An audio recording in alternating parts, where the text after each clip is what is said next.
бо гузашти чанд рӯз аз муноқишаи хунин дар марзи тоҷикистону қирғизистон ки дасти кам 50 кушта ва беш аз 200 захмӣ ба ҷо гузошт, маълумот дар бораи чӣ гуна куштаву захмӣ шудани ин даҳҳо нафар ҳамчунон хеле кам аст. Вазорати корҳои дохилаи Қирғизистон рӯзи 2 май хабар дод ки дар дасти кам як олат куштори одамонро ҳамчун куштори дастаҷамхӣ арзёбӣ мекунад. Бино ба маълумоти мақомоти ин идора, дар мавзеи Дарғоти Головной дар ҷамоати оқсӯи ноҳияи Бодканд ки дар марз бо деҳаи хоҷаъалои ҷамоати чоркӯи Исфараи Тоҷикистон ҷойгир шудааст, дар пайи як тирандозӣ аз миномёт ҷасади беш аз 25 сокини Қирғизистонро пайдо карданд.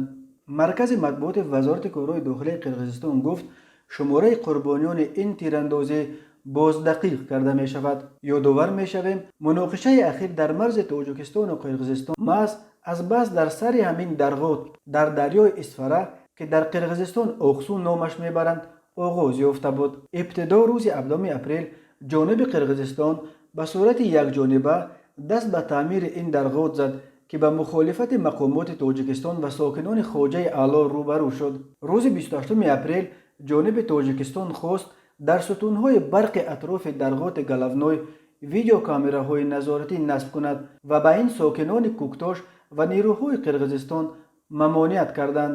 Баҳси лафзӣ байни тарафҳо ба сангпартоиву ҳатто тирандозӣ печид ва рӯзи 28 апрел 7 сокини хоҷаи аъло ва 4 сокини Куктош ҷароҳат бардоштанд. Субҳи 29 апрел бошад, вазъият дар атрофи Дарғоти Головной дар пайи тир хӯрдани шаҳрдори Исфара Баҳовиддин Баҳодурзода муташаннид шуд.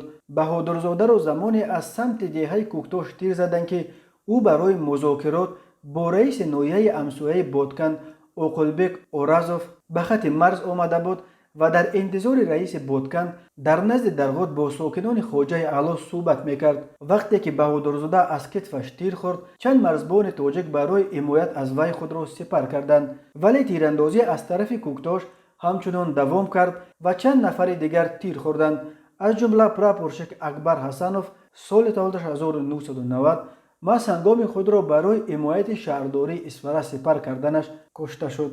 Суиқасд ба ҷони Баҳодурзода нуқтае шуд ки вазъиятро дар атрофи Дарғоти Головной ва сипас дар манотиқи дигари марзӣ байни Исфараву Бодканд ва сипас дар марзҳои ноҳияи Ғафуров ва Лайлак муташаннид кард ва боиси чандин талафоти зиёди ҷонӣ шуд.